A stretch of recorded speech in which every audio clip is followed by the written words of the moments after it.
Mach award show நான் பண்ணேன், ஏதோ ஸ்பெஷல் ப்ரோக்ராம் தீபாவளிக்கோ ஏதோ. அப்போ நான் அந்த அவார்டில் வந்து சிவகார்த்திகேயன் ஸ்டேஜில் பேசும்போது அவர் வந்து அப்போ 2-3 இடத்துல வந்து எமோஷனல் ஆனார். அதை நான் அந்த இடத்துல அந்த ஸ்டேஜில் வந்து கலாய்க்கிறதுல அதுவும் ஒரு பார்ட்டாக இருந்தது. நான் பண்ணும்போது எனக்கு எதுவுமே தப்பாக தெரில. இது நான் 2024 சொல்கிறேன். I think it happen in 2012-13.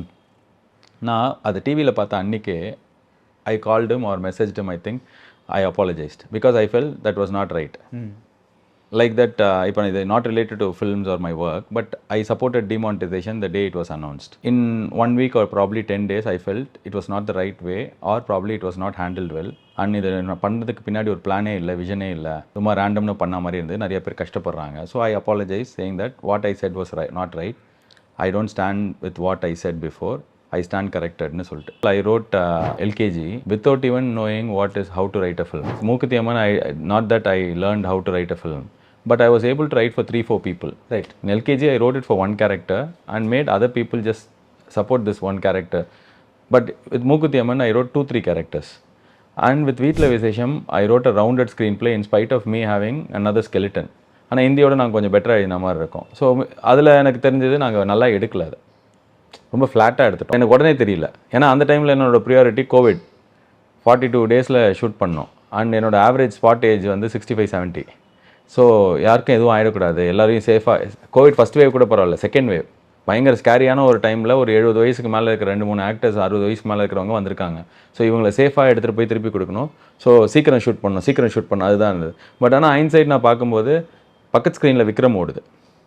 What kind of film making people might expect. Yes, எங்களுக்கு டீமாக வந்து நல்லா எழுதியிருக்கோம். ஸோ அதனால் வந்து நான் தப்பு பண்ணேன். இப்போ நான் அதை கவர் பண்ணிவிட்டு திருப்பி நான் அதே இன்னொரு வாட்டி 2 வருஷம் கழிச்சு 3 வருஷம் கழிச்சு பண்ண போகிறேன்னா I will easily be God.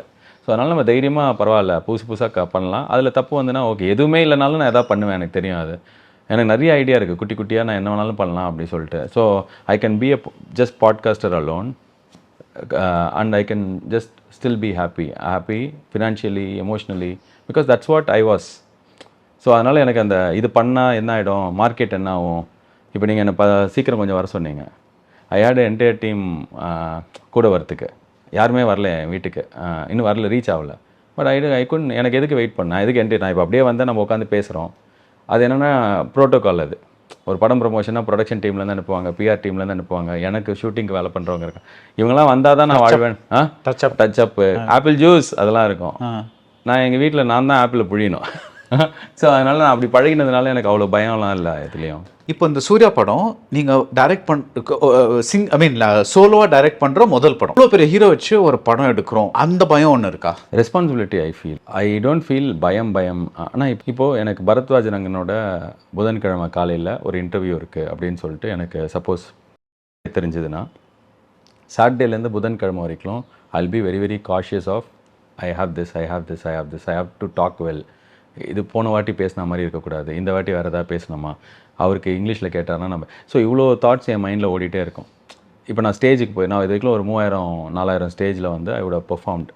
Not just go hello Malaysia எப்படி இருக்கீங்கன்னு சொல்லி இறங்குறதுல நார்மலாக நான் ஷோ பண்ணியிருக்கேன். ஆனால் இப்போ நீங்கள் என்ன ஒரு நிமிஷம் கூப்பிட்டு பேச சொன்னீங்க, இப்போ கோயம்புத்தூரில் 26th அன்றைக்கி 1 மினிட் ஒரு காலேஜில் போய் பேசணும் அப்படின்னா, இன்னிலேருந்து 26th வரைக்கும் I will be thinking of என்ன பேசணும். எனக்கு அது வயிற்றுக்குள்ளே பயமாக இருந்துகிட்டே இருக்கும். I would have spoken about this to some of my close friends, one of my therapist. இது கரெக்டாக நான் வந்து கான்ஃபிடென்ஸ் இல்லாமல் இருக்கேனா, but all of them said that is what that keeps you going. So அதுதான் உன்னோட எசன்ஸ் மாதிரி இருக்குது. You just acknowledge it and இப்போ இதுக்குள்ள என்ன பண்ணியோ அப்படியே அதை டீல் பண்ணிக்கோன்னு சொல்லிட்டு. With respect to Suriya sir, அவர் ஓகே சொன்னதுக்கப்புறம், ஓகே சொல்கிற வரைக்கும் எனக்கு வந்து ஓகே கதை கேட்குறாங்க போய் சொல்லலாம். நான் போய் சொன்னேன், அவருக்கு ரொம்ப பிடிச்சது. என்ன பிடிச்சதுன்னு சொல்லிட்டு ஐயோ அப்படின்ற அந்த பதட்டம் வந்தது. ஒரு ரெஸ்பான்சிபிலிட்டி ஜாஸ்தியாக இருக்குது. பட் ஆனால் ஐயோ இதை நம்ம எப்படி பண்ண போகிறோம் அந்த ஃபீலிங்லாம் இல்லை. இதை செமையாக பண்ணணுன்றது தான் என்னோடய பயமாக இருக்கும். இது எப்படி பண்ணுறதுன்னு தெரியாமல் நான் இதை போயிட்டு சொல்லியிருக்கவே மாட்டேன். இல்லை லைக் ஏற்கனவே வந்து when I had opportunity to work with bigger இது மாதிரி சூர்யா சார் மாதிரி பெரிய ஸ்டார்க்குள்ளலாம் இருக்கும்போது சில ஆப்பர்ச்சுனிட்டி கிடச்சிது. அப்போ இவ்வளோ சீக்கிரத்துக்குள்ளே பண்ணணும் போது அப்போ எனக்கு அது பயமாக இருந்தது. நான் சொன்னேன் இல்லை என்னால் முடியாது அது. இப்போ நான் உங்களுக்கு ஓவர் ப்ராமிஸ் பண்ணி அண்டர் டெலிவர் பண்ணும்போது டிசப்பாயின்மெண்ட் ஜாஸ்தி. ரைட். ஸோ அப்போ என்கிட்ட கேட்கும்போது இல்லை எனக்கு டைம் வேணும். இந்த படம் வந்து I never thought it will become a Surya sir film. We started writing at a time where I could have shot for 3 films as an actor. வெறுமனை போயிட்டு 50 நாள் 60 நாள் whatever number of days போயிட்டு நீங்கள் சொன்ன அந்த இத்தனை பேர் படை சூழ போய் ஆப்பிள் ஜூஸ் ஆரஞ்சு ஜூஸ் குடிச்சு காலைல இப்போ சாயங்காலம் இல்லை சார் வந்து கொஞ்சம் ரெஸ்ட் எடுக்கணுன்ற இப்படி தான் நடக்கும் ஃபிலிம் ஷூட்டிங். அப்படி இருக்கிற ஒரு ஷூட்டிங்கை போயிட்டு பண்ணியிருக்கலாம். But instead we chose as a team, we will not do anything, just write a film because we like the process. It is so much fun when we do this together, 5-6 of us, and we stay together like almost stick around for 12 hours, 15 hours. I've been to that office. ஆஃபீஸில் it's a very cosy place. அது இல்லாமல் we travel around too right. ஏன் அப்படின்னா எக்கச்சக்க தேவையில்லாத தொல்லைகள் இருக்காது. பால் packet வாங்கிட்டு வரணும், ஒருத்தருக்கு வீட்டில் குழந்தைக்கு ஏதாவது ஒன்று ஆகும், இன்னொருத்தவங்க வந்து அவங்க பாட்டி ஆஸ்பத்திரிக்கு கூட்டு போகணும், இது மாதிரி 100 விஷயம் டெய்லி வரும். ஸோ நடுவில் will take 1 week break, go out, do one draft and come back. So we choose to write because we enjoy doing that. So அந்த மாதிரி எந்த இலக்குமே இல்லை. நான் எக்ஸ்பீரியன்ஸ் எல்லாம் அதை பார்க்கல. அந்த நேரத்தில் அந்த வேலை எனக்கு எக்ஸைட்டிங்காக இருந்ததுன்னா நான் பண்ணுவேன். அந்த மாதிரி பண்ணது தான் it ended up being in a big film. So எனக்கு ஸ்டார்டிங்லேருந்தே what has work for me is I had 0 plans.